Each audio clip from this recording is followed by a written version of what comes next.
大家好，欢迎来到快乐手工。前段时间呢，分享2款便当包，它们呢都是按照饭盒的大小来做的哈。今天呢，我想分享一款通用的便当包，它的做法呢非常的简单。现在咱们就来看看吧。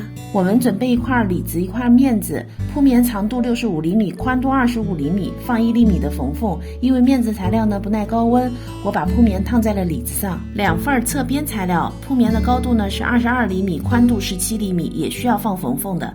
最后还需要2根35厘米长的织带和1根包口用的磁熊贴。第一步，咱们在李子两端呢车上磁熊贴，车的位置呢是离毛边1.5厘米，我们车一个框固定。磁熊贴车好后呢，我们车包带，车的位置是离中心点两边5厘米。车好包带呢，我们盖上面子，正面相对，然后两侧各车一条线。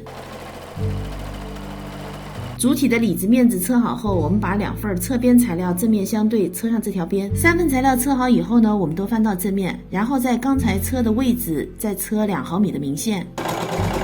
接下来呢就是最后一步了，我们把主体和侧边组合起来，中心点先对齐，先车上底部的2条边，然后再车上侧边，最后的毛边呢用包边带给包上。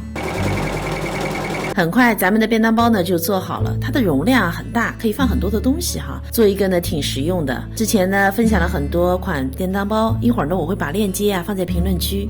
这期视频内容就是这些了，感谢您花宝贵的时间来看我的视频，记得要帮忙点赞哦，咱们下期再见。